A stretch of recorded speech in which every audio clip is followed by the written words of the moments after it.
The Empire had ruled the stars for 300 years. They had conquered 17 star systems and enslaved dozens of species. Their warships were massive and powerful. Their soldiers were trained from birth to kill without mercy. They believed themselves to be the greatest force in the galaxy, and no one had ever proven them wrong. Admiral and stood on the command deck of his flagship, the Eternal Conquest. He was old by standards, his gray skin marked with the scars of 100 battles. He had personally overseen the destruction of 6 civilizations.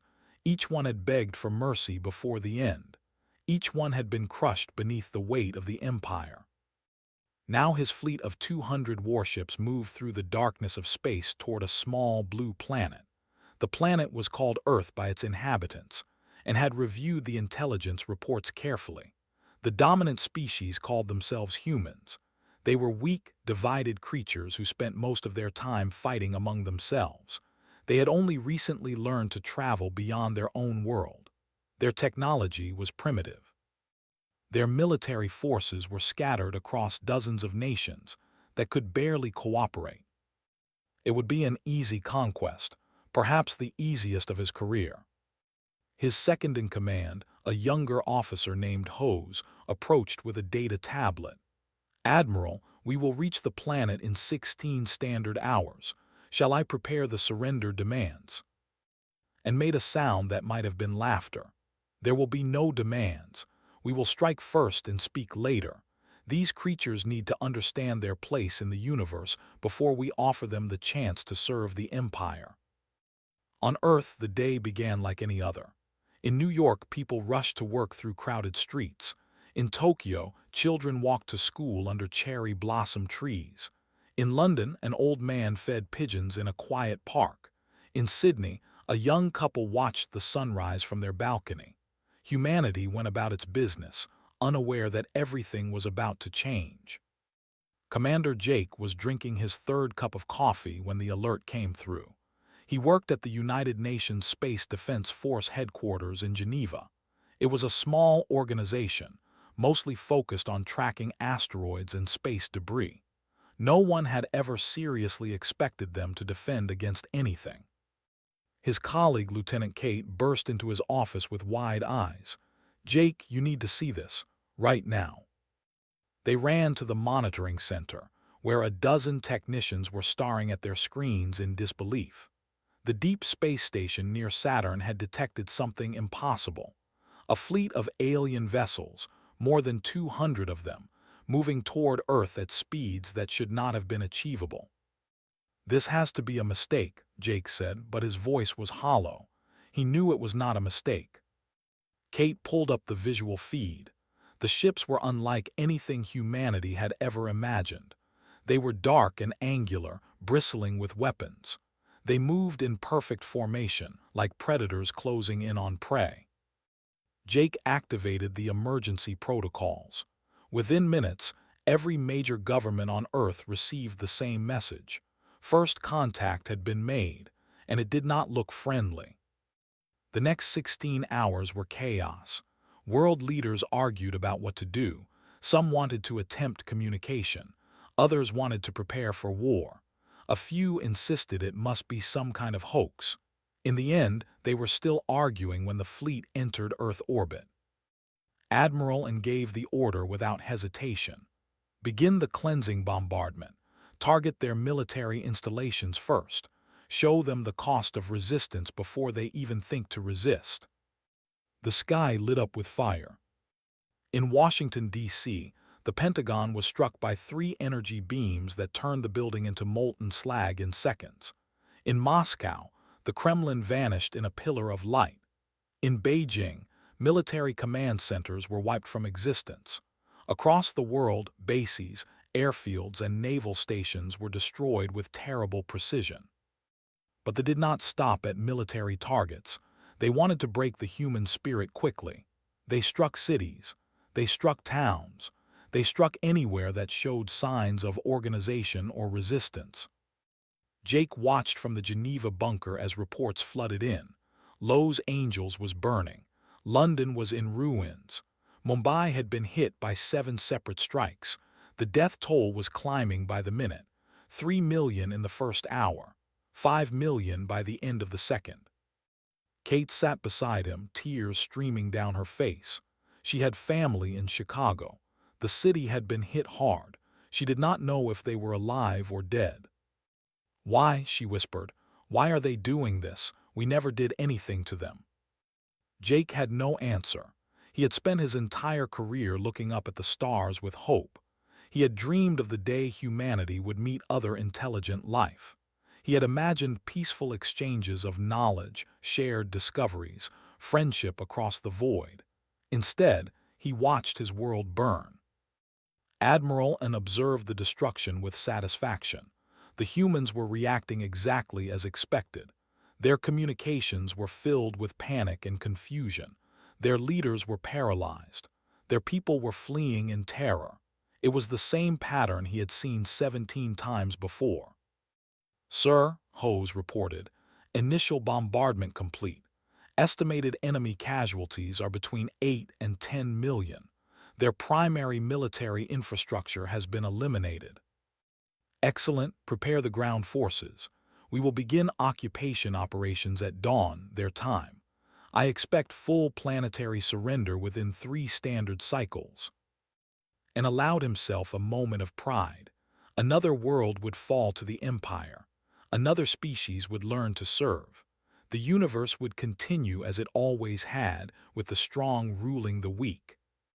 But something strange happened in the hours after the attack.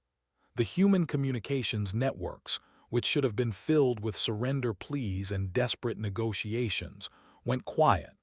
Not the silence of defeat, but the silence of something else entirely. Jake stood in the bunker and watched as something unprecedented occurred. Messages were being exchanged between governments, but they were not about surrender. They were about coordination. Old enemies were setting aside ancient hatreds. Resources were being pooled. Command structures were being unified. In Beijing, the surviving Chinese leadership reached out to their counterparts in Washington. In Moscow, Russian generals contacted their European rivals. In every nation on every continent, the same decision was being made. Humanity would not beg.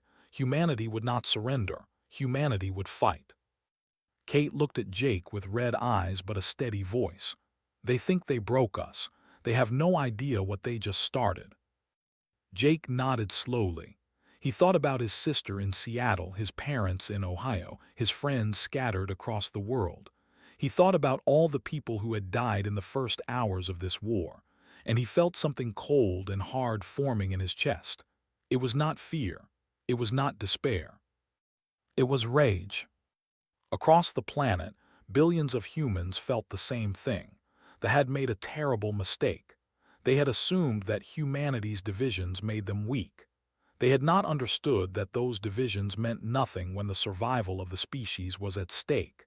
They had poked a sleeping giant, and now that giant was waking up. The war had just begun. In the 3 days following the attack, humanity did something that had never happened before in all of recorded history. Every nation on Earth stopped fighting each other. Every border dispute was forgotten. Every political rivalry was set aside. Every ancient grudge was buried. The species that had spent thousands of years at war with itself suddenly became one unified force. General Cole received the call on a Tuesday morning. He had been retired for 2 years, living quietly in a small house in Virginia. His wife and his daughter Emma had been visiting her sister in Los Angeles when the bombs fell. He had not heard from them since. He knew in his heart that they were gone. The voice on the phone belonged to the President of the United States. "General Cole, the United Nations Security Council has voted unanimously. You have been appointed Supreme Commander of the Earth Defense Coalition. Every military force on this planet now answers to you." Sat in silence for a long moment. He thought about's laugh. He thought about Emma's smile on her graduation day. He thought about the aliens who had taken them from him. "I accept," he said. His voice was calm, but there was something terrible in it. Something that promised consequences. His first act as Supreme Commander was to address the world. Every television, every radio, every phone and computer on Earth carried his message. He stood in a ruined building in Geneva, with smoke still rising from the destruction behind him. 3 days ago, we were attacked without warning or provocation. They came from the stars believing we would be easy prey. They thought our divisions made us weak. They thought our conflicts meant we could not stand together. They were wrong. He paused and looked directly into the camera. Today there is no American or Russian, no Chinese or European, no rich or poor. There is only humanity, and humanity does not kneel. We do not beg, we do not surrender. From this moment forward, every man, woman, and child on this planet has one purpose. We will survive, we will fight back, and we will make them regret the day they ever heard of Earth. The response was immediate. Factories that had been producing cars began producing weapons. Scientists who had been competing for grants began sharing their research openly. Soldiers who had been trained to fight each other began training to fight together. The entire economic and military might of human civilization was redirected toward a single goal. Dr. Lisa Grant was a physicist at MIT. She had spent 15 years working on theoretical propulsion systems that her colleagues considered impossible.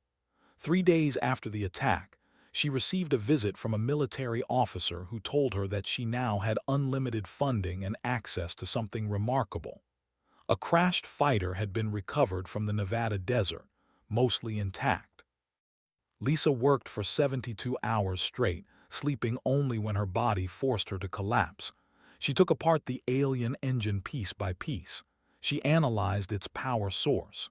She studied its shield generators. And on the fourth day, she found something that made her heart race. The shields had a flaw. They operated on a specific frequency that made them nearly impervious to kinetic weapons and energy beams. But they were vulnerable to a type of electromagnetic pulse that human technology could generate with relatively simple modifications. She called General Cole immediately. "Sir, I know how to hurt them." Within a week, every military unit on Earth had been equipped with the new EMP weapons. The first test came when a patrol entered the airspace over what had once been Paris. 3 human fighters engaged them using the modified weapons. The alien shields flickered and died. The ships fell from the sky like stones. Captain Ben watched the engagement from the ground. He was a Marine who had survived the destruction of his base in North Carolina. He had lost his entire squad in the initial attack. Now he commanded a mixed unit of soldiers from 14 different countries. Americans fought alongside Russians. Chinese troops worked with Japanese. Indian soldiers coordinated with Pakistani forces. Old enemies had become brothers in arms. "They can be killed," Ben said to his unit. "Remember that, they can be hurt, they can bleed, and we are going to make them bleed plenty." The ground forces had expected easy occupation duty. They had done this dozens of times before. Land on a conquered planet, round up the survivors, establish control, and wait for the inevitable surrender. But Earth was different. The humans knew their planet in ways they could never understand. They knew every cave and tunnel. They knew every forest and mountain. They knew how to disappear into cities and strike from shadows. They fought at night when the sensors were less effective. They fought from underground when the aliens controlled the skis. They fought from the depths of the oceans where no vessel could follow. Ben led his unit in a raid on a supply depot in southern France. They struck at 3 in the morning, using the new EMP grenades to disable the alien defenses. The attack lasted 11 minutes. When it was over, the depot was in flames and 30 soldiers were dead. Ben lost 2 men. He considered it a fair trade. Admiral and received the reports with growing concern. The humans were not behaving like a conquered species. They were not submitting. They were not cooperating. They were fighting with a ferocity he had never encountered. "How is this possible?" he demanded of his advisors. "We destroyed their military infrastructure. We killed millions of them. Why are they still resisting?" No one had an answer. They had conquered 17 civilizations. All of them had followed the same pattern. Initial resistance, gradual collapse, eventual surrender. The humans were following a different path. They were getting stronger. Commander Jake had been promoted to lead the intelligence division of the Earth Defense Coalition. His job was to learn everything possible about the enemy. He worked with teams around the world, analyzing captured equipment, interrogating the rare prisoner, and piecing together a picture of the empire they faced. What he learned was both terrifying and encouraging. The empire was vast, but it was also stretched thin.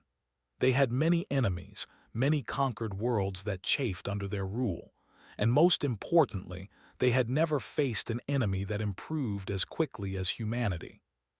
They expected us to be primitive forever, Jake told General Cole during a briefing. They did not expect us to reverse engineer their technology in weeks. They did not expect us to adapt their weapons for our own use. They underestimated human ingenuity. Kate, now leading a research team focused on communications, added another piece of the puzzle. "Sir, we have intercepted messages between Admiral N and the Empire's Central Command. He requested reinforcements. They refused. They told him that Earth should have been secured by now. They are beginning to question his competence." General Cole allowed himself a grim smile. "Good. Let them argue among themselves. Let them waste time placing blame. Every day they delay is another day we grow stronger." In factories around the world, new weapons rolled off assembly lines. In training camps, soldiers learned new tactics. In laboratories, scientists pushed the boundaries of what was possible. Humanity was no longer just defending itself. It was preparing to strike back. They had awakened something ancient and terrible. They had united a species that had spent perfecting the art of war. They had given humanity a common enemy, a shared purpose, and an unquenchable thirst for revenge. The gathering storm was building, and when it broke, the galaxy would tremble. 6 months had passed since the first attack. The world had changed in ways that would have seemed impossible before. Cities that had been rivals now shared resources freely. Scientists who had guarded their secrets now published everything openly. Soldiers who had never met fought and died together like lifelong brothers. And humanity was no longer just defending. It was time to attack. Commander Amy stood in the hangar bay of the newly constructed orbital station Hope. She was 34 years old, a former test pilot for the U.S. Air Force. Her parents had died in the San Francisco bombardment. Her brother had been killed fighting ground forces in Texas. She had nothing left except her skills and her fury. Before her stood the Vengeance, the first human built using hybrid technology. It combined the best of human engineering with components salvaged from captured vessels. It was faster than anything the aliens had ever seen from a primitive species. It was armed with weapons that could pierce their shields. It was beautiful and deadly, like a sword forged in grief. "All pilots, report to your ships," Amy announced over the intercom. Her squadron consisted of 12 vessels and 24 crew members from 8 different nations. They had trained together for 3 months. They had become family. General Cole's voice came through the communication system. "Commander, Operation Prometheus Rising is authorized. You know your target. You know the stakes. Make them remember this day." Amy climbed into the cockpit and ran through her pre-flight checks. Her hands were steady. Her heart was calm. She had accepted that she might not return from this mission. It did not matter. What mattered was showing that they were not safe anywhere. The target was a supply depot orbiting Mars. It was the main hub for their occupation forces, housing fuel, weapons, ammunition, and food for their entire fleet. Destroying it would cripple their operations for months. More importantly, it would prove that humanity could strike beyond Earth. The squadron launched at 600 hours Earth time. They accelerated away from the station, their hybrid engines pushing them to speeds that human vessels had never achieved before. Amy watched the stars blur past her canopy and felt something she had not felt in a long time. Hope. "All wings check in," she ordered. One by one, her pilots reported ready.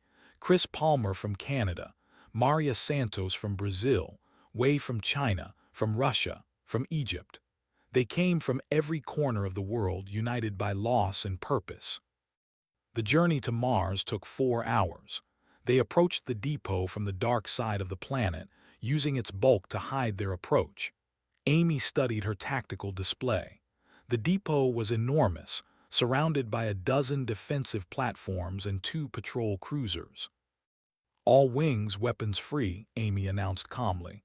"Attack pattern Delta. Hit the shield generators first."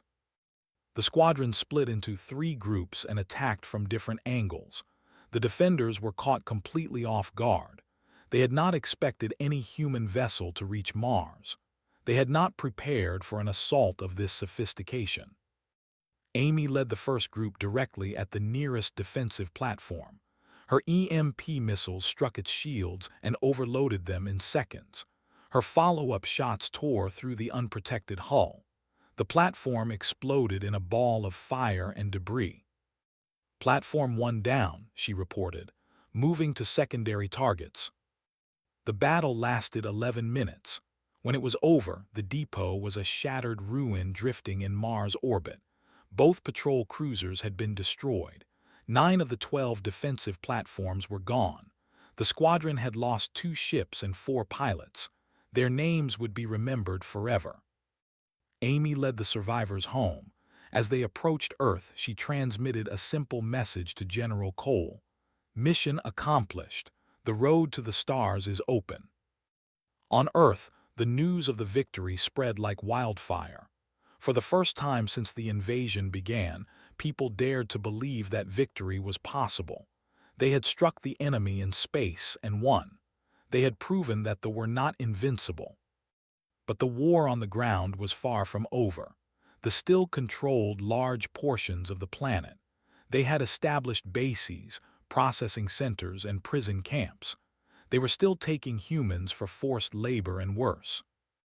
In occupied Houston, a schoolteacher named Torres had spent 6 months building a resistance network. Before the invasion, she had taught 3rd-grade students about history and math. Now she taught freedom fighters about explosives and tactics. Her network included factory workers, doctors, former soldiers, and ordinary citizens who refused to submit. They had spent months gathering intelligence, stockpiling weapons, and waiting for the right moment to strike. That moment came on a Tuesday afternoon. The processing center in downtown Houston held 3,000 human prisoners. They were scheduled to be transported to labor camps the following morning. Was not going to let that happen. "Everyone knows their positions," she told her team in the basement of an abandoned church. "We hit them hard and fast, get the prisoners out, then disappear. We'll send reinforcements. We need to be gone before they arrive." The attack began at 3:47 p.m. Fighters struck from 4 directions simultaneously. They used the EMP weapons that had been distributed to resistance cells worldwide. The guards found their equipment failing and their communications jammed. The fighting was brutal and close. Watched friends die beside her. She shot soldiers at point-blank range. She kept moving, kept fighting, because stopping meant death for everyone. They reached the prisoner-holding area in 7 minutes. The captives were weak and frightened, but they understood what was happening. Those who could walk helped those who could not. They moved in a desperate stream toward the exits. Found herself face to face with an officer. He was larger than her, stronger than her, and armed with a weapon that could kill her in an instant. But she saw fear in his eyes. He had never expected the conquered to fight back like this. She shot him before he could raise his weapon. "That was for my students," she whispered as he fell. The evacuation took 23 minutes. 3,000 prisoners escaped into the city, dispersing into safe houses and underground shelters. His network lost 47 fighters. The lost over 200 soldiers and one of their most important facilities. Admiral and received the reports with cold fury. The Mars depot destroyed. The Houston processing center overrun. Resistance attacks increasing worldwide. His forces were stretched thin and growing thinner. He contacted the Empire's Central Command again. This time, his request was not just for reinforcements. It was a warning. These humans are unlike anything we have encountered. They do not break. They do not surrender. They learn faster than any species we have conquered. If we do not commit more resources immediately, we risk losing everything we have gained. The response from the Empire was delayed. They were beginning to have problems of their own. Other conquered worlds were watching Earth. They were seeing that resistance was possible. They were starting to hope. They had not just started a war with humanity. They had started a fire that was beginning to spread across the galaxy. And at the center of that fire, humanity burned of all. The wrath had awakened. There would be no stopping it now. 1 year had passed since the first struck Earth. The planet bore the scars of that terrible day. Cities lay in ruins. Entire regions remained uninhabitable. 22 million humans had died in the war, but humanity had not fallen. Instead, it had risen. Admiral Daniel stood on the bridge of the Unity, the largest warship ever constructed by human hands. It had been built in orbit using techniques that had not existed 12 months ago. Its hull was reinforced with alien alloys. Its weapons systems combined human innovation with stolen technology. Its engines could push it faster than anything the Empire had deployed to this sector of the galaxy. Beside him stood Strategic Advisor. She had been an economics professor at before the invasion. Now she coordinated the logistics of humanity's war effort, ensuring that resources flowed where they were needed most. Admiral, the fleet is ready, reported. 47 combat vessels, 18 support ships, and 12 troop carriers. It is the largest force we have ever assembled. Daniel nodded slowly. He was 61 years old, a career Navy officer who had expected to retire before ever seeing real combat. The invasion had changed that. He had lost his son in the initial bombardment. His wife had died fighting with the resistance in occupied territory. He had nothing left but duty and the desire to see this war through to its end. The home fleet is pulling back toward their core systems, continued. Our intelligence suggests they are preparing a defensive line around Prime. They are scared, Admiral. They know we are coming. Good, Daniel replied. Let them be scared. Let them understand what they have unleashed. General Cole's face appeared on the main screen. He looked older than he had a year ago. The weight of command had taken its toll, but his eyes were still sharp, still burning with the same cold determination that had carried humanity through its darkest hours. Admiral, you have your orders. Phase 4 of Operation Reckoning is authorized. Push them back. Free the occupied worlds. And when you reach Prime, make sure they remember why they should never have touched Earth. The fleet departed Earth orbit at 800 hours.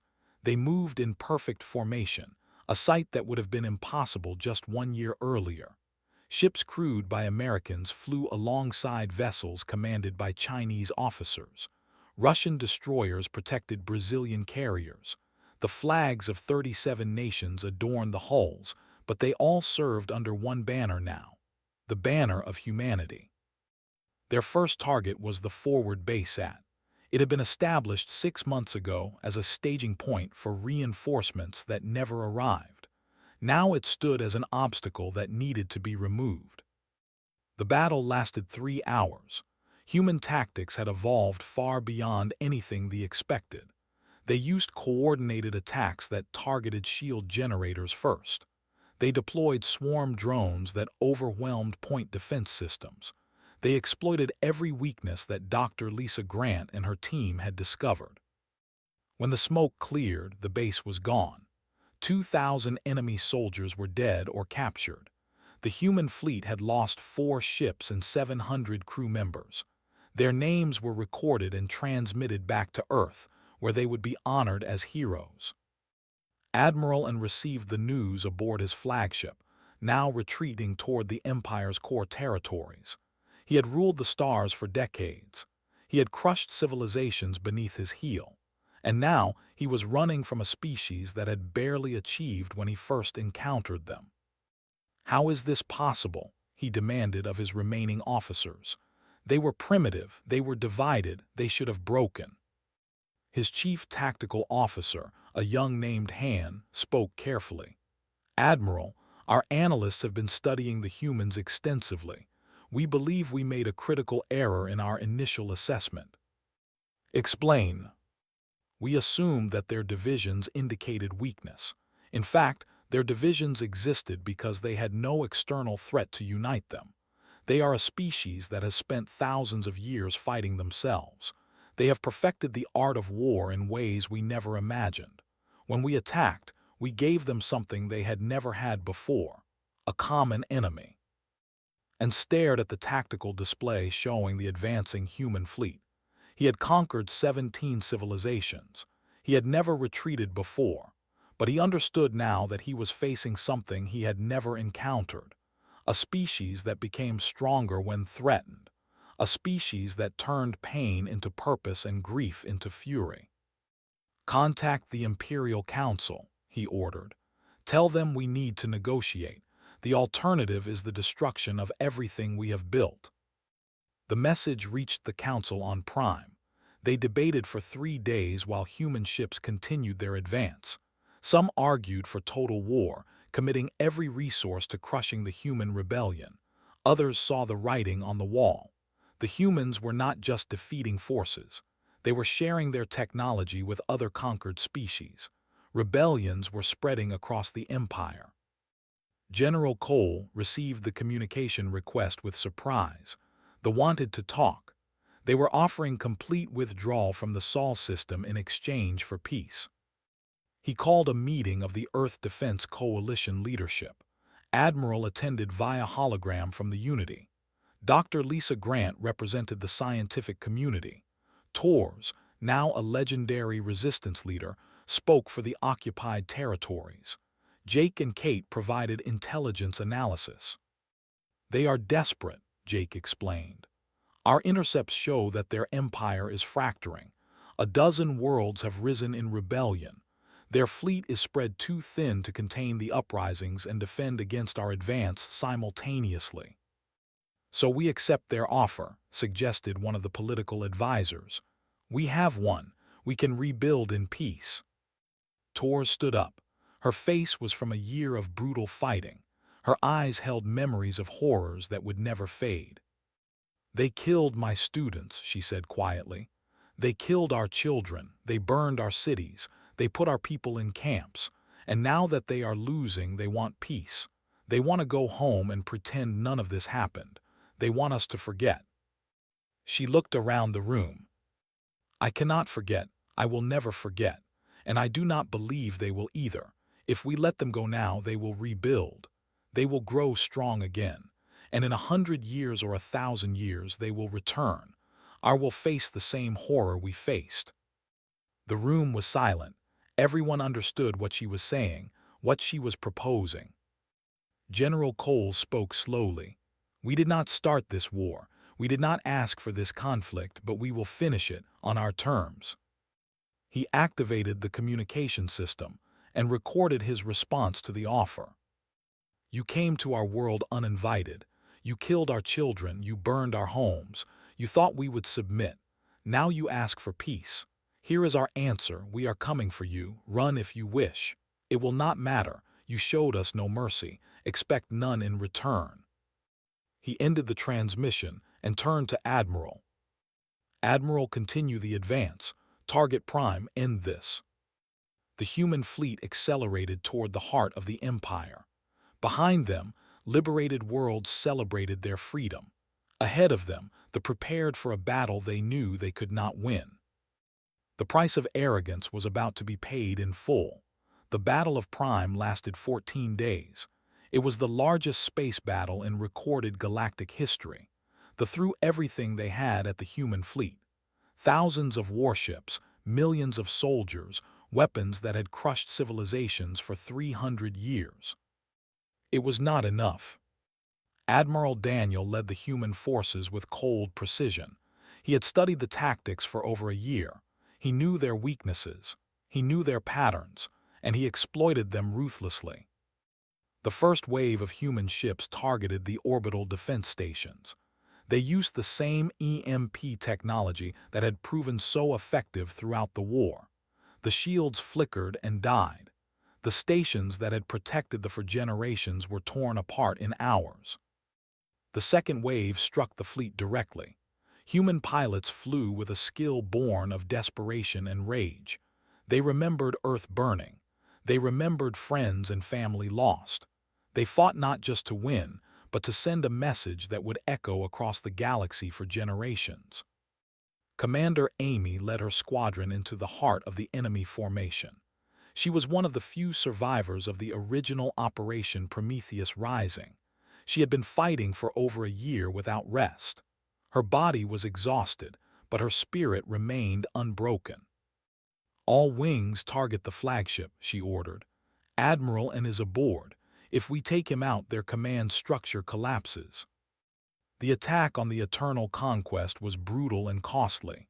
Amy lost half her squadron breaking through the escort screen, but they reached the flagship. They crippled its engines. They destroyed its weapon systems. They left it drifting helplessly in space. Commander Price led the boarding party that captured Admiral N. Was a Marine from Texas who had joined the war after his entire was destroyed in the initial bombardment. He had spent the past year fighting his way across the galaxy, from Earth to every occupied world between. He found N on the command deck, surrounded by dead bodyguards. The old admiral stood alone, his gray skin pale with defeat. He looked at with something like respect. "You have won," and said, "What happens now?" Kept his weapon trained on the alien. "That is not for me to decide. You will face justice for what you have done, real justice, not the kind your empire practiced." The capture of Admiral and broke the resistance. Their fleet surrendered within hours. Their ground forces on Prime laid down their arms. The war was over. But the work of humanity was just beginning. 5 years after the first attack on Earth, a new government was formed. It was called the Council of United Species, and it included representatives from every world that had been freed from rule. 47 species sat together in a chamber that had once been the throne room of the Emperor. Humanity did not claim the empire for itself. That was not why they had fought. Instead, they helped the freed worlds establish their own governments, their own militaries, their own futures. They shared their technology freely. They offered friendship without conditions. Admiral N knelt before the council, awaiting judgment for his crimes. Behind him stood Commander Price, the man who had captured him. Around them sat the representatives of species that had conquered and enslaved for 3 centuries. The council could have executed him. Many called for his death. But humanity argued for a different approach. They wanted him to live. They wanted him to watch as everything he had built was dismantled. They wanted him to see former slaves become free citizens of a new galactic community. Death would have been mercy. They offered him none. Ambassador Laura Mitchell addressed the assembly. She had been a diplomat before the war, working on trade agreements and cultural exchanges. Now she spoke for all of humanity to the gathered representatives of the galaxy. "We did not ask for this conflict," she began. Her voice was steady, carrying the weight of every life lost in the war. "We were a young species, barely taking our first steps into the universe. We wanted only to explore, to learn, to know that we were not alone. Instead, we learned a harsh truth. The universe is dangerous. The only safety lies in strength." She paused and looked at the delegation. They were a defeated people, their pride shattered, their empire dissolved. Some of them wept. Others simply stared at the floor. "Let this war serve as a warning to any who would threaten our world again. We are not a species that forgets. We do not forgive easily. We love deeply, we grieve terribly, and when pushed too far, we fight with everything we have. We would rather die free than live as slaves. We would rather burn the galaxy to ash than watch our children suffer. She stepped closer to the podium, her eyes scanning the assembled representatives. But we also know mercy. We know compassion. We know that the cycle of violence only ends when someone chooses to break it. So we offer the not destruction but a chance to rebuild, not as conquerors but as equals. The choice is theirs. On Earth, humanity rebuilt. The scars of the war remained visible everywhere. Ruined cities stood as memorials to those who had fallen, but new buildings rose beside them. Children played in parks that had once been battlefields. Life continued as it always had. In a park built where Lowe's angels once stood, a monument rose toward the sky. It was made of black stone, polished to a perfect shine. On its surface were carved the names of every human who had died in the war. 22 million names, arranged in rows that seemed to stretch forever. At the base of the monument, an inscription read, "Here lie the reasons we fought. Here stand the reasons we will never stop." General Cole visited the monument on the 5th anniversary of the invasion. He found the names of his wife and his daughter Emma near the top. He traced their letters with his fingers and remembered their faces. Jake stood beside him, older now and gray at the temples. Kate held his hand, a wedding ring glinting on her finger. They had found each other in the chaos of war and built a life together in the peace that followed. "Do you think they learned?" Kate asked quietly. "The other species out there, do you think they understand?" Considered the question. He thought about the reports coming in from across the galaxy. Traders who visited human space spoke of a strange experience. The humans were friendly and generous. They laughed easily and welcomed strangers warmly. They shared their knowledge freely and asked nothing in return. But every species that met them noticed something in their eyes, a depth of steel beneath the warmth, a memory of fire that would never fade, a warning that needed no words. "They learned," said, "maybe not all of them, maybe not right away, but the message is spreading. It will reach every corner of the galaxy eventually." He looked up at the stars, visible even in the afternoon sky through the memorial's open roof. Never strike humanity. Once our wrath is unleashed, survival is impossible. The galaxy had received its warning, and somewhere out there, in the vast darkness between stars, species that had once considered aggression against Earth quietly archived their invasion plans and chose a different path. Humanity had earned its place among the stars, not through conquest, not through domination, but through a simple truth that every species in the universe now understood. Some sleeping giants should never be awakened. The end.